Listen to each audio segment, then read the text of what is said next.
We're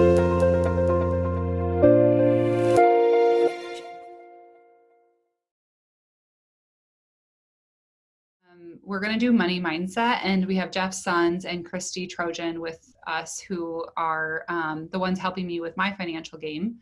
And I find this to be one of the most important topics when I'm meeting with clients, whether it's for therapy or performance or business coaching, because money mindset is a reflection of usually like your mental mindset. Because if your money's not in order, you tend to feel powerless and out of control. And so you feel powerless and out of control in other places in your life. So I thought it would be fun to do a workshop activity to kind of get your wheels spinning a little bit with regards to what your money mindset looks like. And then I'm going to pass it over to Jeff and Christy, and they're going to talk a lot about financial planning and just the beginning steps for anyone who's feeling a little anxious or concerned about taking control of their finances. I had a registration form that you guys all filled out, and 50%, 57% of the people who registered, which is more than the ones who attended today, reported that they want to seek out financial planning, but they are too intimidated to even make the call. So the most experience that our group here has is feeling intimidation or anxiety about what a financial planner may do, or just having to like look at the books, which is really intimidating in of itself. And then also half of the group said that they had a scarcity mindset. Simply Be's core mission isn't just therapy, it's to treat the person as a whole through the entire wellness spectrum, whether that's sleep hygiene, food hygiene, mental health hygiene, and financial hygiene. All those things make up somebody's wellness and their well-being. And so Simply Be wraps around them in many, many services. And so it's our mission to inspire, empower, and remain steady in pursuit of excellent care through education, leadership, and authentic human connection. So we're doing all those things here, which is awesome. And then the services that we have include therapy, psychiatry, performance coaching, nutrition, movement, community education. SEL learning for schools is a brand new pillar that we have coming out in the fall, making sure that we're doing self-care for teachers as they return back to the school system with a lot of anxiety and a lot of things going on. So we are ramping up a whole new department to support our teachers. And then it's for all people, all ages, all genders. So what I like to do here is to be sort of sometimes the face of Simply Be, only because all of our clinicians and professionals are busy seeing clients. And so you'll see me quite often, but I'm not Simply Be. There's so many other people here in the hive, and making sure that we're treating the person as a whole, and it can't just be done with me, but I'm the one that has the time and the energy to really send out this message. And then of course our guest today is Jeff Sons and Christy Trojan, and we're really excited to have them. So I want to get into the money mindset right away, which I think is really important here. And I want you to think about your money mindset as a spirit animal. And I gave you some ideas because sometimes people get thrown off by a therapist talking about monkeys in our brains. But it's really helpful because when we can identify our mindset as a character, we tend to see it a little bit more objective, and we're more able to discuss it with our financial planner without feeling ashamed or guilty or embarrassed about how we've acted or how we've behaved with our money. And we've really tried to kind of distance yourself. So when Jeff and Christy are talking today, please don't put yourself in this conversation. Put your spirit animal in the conversation, because what it's going to do is it's going to allow you to listen more authentically, because you're not going to have the judgmental thoughts about yourself or the concerns about your finances getting in the way of you listening. Because the way that the brain works is that when you are feeling emotional and defensive, your brain shuts down and goes into the amygdala, which is basically this fight or flight response. And most of you here have admitted that you probably are going to go into a flight response. You're going to maybe check out. That would be more of the immobilized mindset, so kind of like the sloth.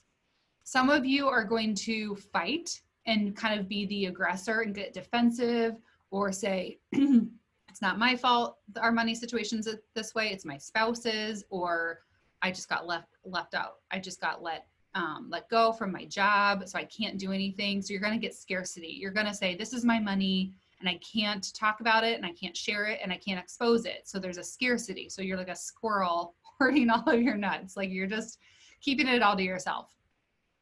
And then there are some who said that they have an abundance mindset, which is you can give money to people, you can spread the wealth, you can donate, or you can purchase a gift without feeling guilty. You can open up your books and you feel a little bit more trusting of the financial planner or of the people in your life talking about money. So you'll have a little bit more of like that monkey mentality. Very few animals in this world have like altruistic characters. A monkey, an elephant, dolphins are kind of a few animals that have a sense of connection and relationship to other people, where they'll kind of open their doors a little bit to them and share their food, share their resources, and just be open. But most animals, which we're animals, right? Like if you really break it down, like we are Homo sapiens. And so most of us are born with a scarcity mindset, not because we had bad parents or because we got into a bad marriage, but because our brains are wired to keep what's ours and not share with the world. We're altruistic animals, but it's always to a limiting degree. So you have to work on your mindset when you are talking about finances or when you are talking about hard things, because we're not created to have that abundance. So if you think about like where scarcity and abundance comes from, scarcity comes from the back of your brain here in the amygdala and right here where it's your brain stem. It's where you breathe, your heart beats, and your blood flows. It's the involuntary system. And that's going to operate no matter what. So when you are highly emotional or defensive, or you've gone through financial trauma, which we aren't going to get into today, but many people who struggle with a scarcity mindset have financial trauma in their life. And so they are living from this part of their brain that's very, very primitive. It's very basic. In a couple of my speaking events, I've talked about the alligator brain, which is basically the alligator is always on defense. It's always ready to attack what is threatening them. So that's maybe where you get into arguments with your spouse about finances, or you don't pick up the call from, well, if you pick up the call from someone collecting a bill, you're aggressive. There's also a part of an alligator that runs and retreats to the water. They hide and they go into the murky water and they don't want to be seen. So that's the flight response. So that's when you don't pick up the phone calls for people who are collecting money. You don't have hard conversations with your spouse. You don't call your financial planner because the scarcity mindset has caused you to retreat. So the nice thing about this is that you do need to take accountability for your reactions to these experiences, but you don't need to take responsibility for the automatic trigger, because we can't control our automatic thoughts and our automatic feelings. Your alligator brain, or your scarcity part of the brain back here, is going to get triggered, and you're going to have physical reactions such as sweating, heart beating, stomach aches. You're going to have panic, but you can be a responder to those physical reactions or to those mental defenses in a way that's more skillful or more therapeutic. The skills that we're going to try to teach you today. And one of the words I'm using here is responder, right? So a responder to this part of your brain is sort of like a firefighter, right? Firefighters are first responders. So you need to respond to this part of your brain with being calm, kind of walking into the fire, and really just walking into that experience that you're having with yourself very calmly and very controlled. Now, a reactor is going to actually just keep re-triggering that part of the brain, and it's not going to get any better.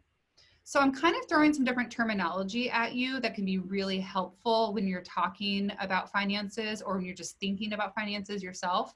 Is one, acknowledge that the part of your brain back here is triggered, and it's the very primitive part. So you can call it the squirrel, it's scarce. You can call it the alligator, it fights or it flights. And you can acknowledge that it's there and not judge yourself for having that gut reaction, but being responsible for responding to that gut reaction in a more skillful way is where we're trying to go. So I was having a session today with one of my clients, and I was talking about our response to depression and our response to chronic pain. And what I was talking about with the mindset piece is that the mindset isn't survival, right? We're not surviving chronic pain. We're not surviving depression. We're trying to take pride in the way that we respond to chronic pain or the way we respond to depression. So same thing here. Finances can be physically painful, emotionally painful, just like chronic pain, just like depression.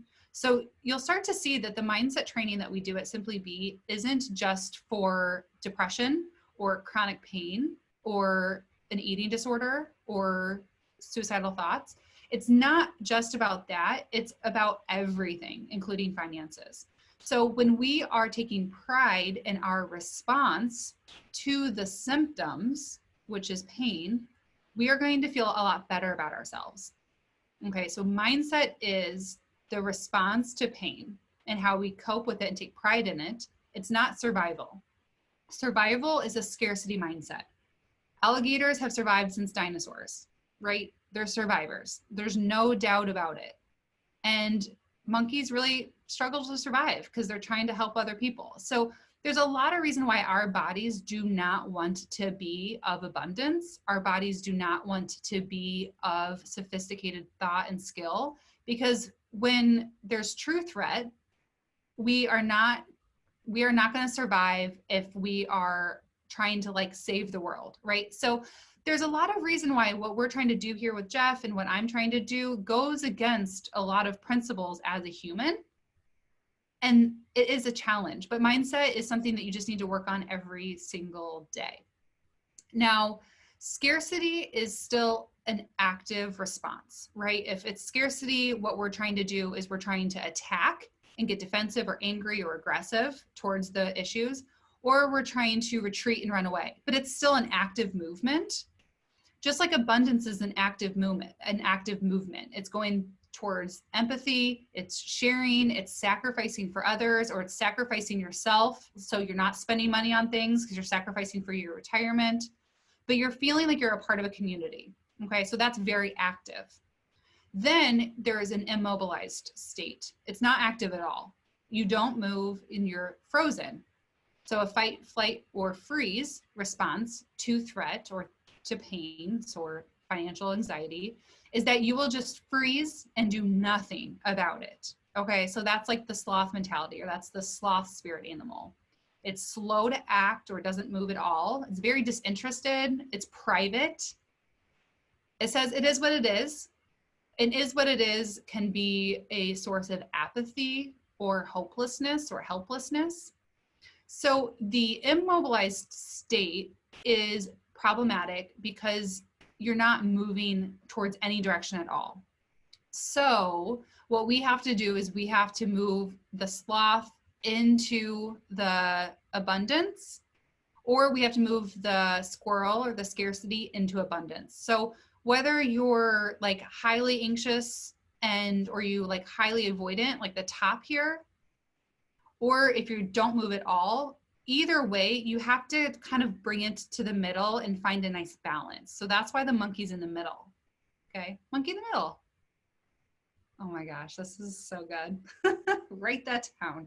Okay, so these are the things that I want you, I'm framing you up to go into Jeff and Christy's conversation, because if you go in this as just Audrey, if you go in this as Sarah, what's going to happen is you are going to contact that scarcity mindset. You're going to get kind of defensive, or you're going to check out. So when you're listening, I want you to track the spirit animal that you're kind of feeling and experiencing. And then I want you to be objective about it, like looking at it from afar, like, wow, this is me and I'm acting like the squirrel. So what I need to do right now is I need to have some empathy towards myself. I need to engage in my community, which is Jeff and Christy, right? So you're looking at the squirrel, you're being objective to the squirrel, and then the squirrel is going to change and you're going to help it change. So you are externalizing yourself by creating an objective view on yourself so that you can learn better without being emotional and too subjective or too close to the situation where you're going to act out. So that's where you need to go as we're moving into this next phase. And I think it's going to be really powerful for you to let go of your defenses and your shame and try to kind of show up a little bit more of a neutral or a little bit more of like an abundant place. Just try to kind of mobilize yourself a little bit towards this middle spot, and you'll have a much more successful experience talking about finances or talking about any hard things, to be honest with you, because you're removing your emotions from it a little bit and you're being a responder, and the responder's looking objectively rather than reacting so close to the situation where all of a sudden you're gone, you're not present, and you're checking out. So I hope that's really helpful. I'm going to wrap this up. If anyone has any questions for me, you can always contact me at Simply Be. But I just wanted to say those things, and thanks for listening to this portion of the presentation.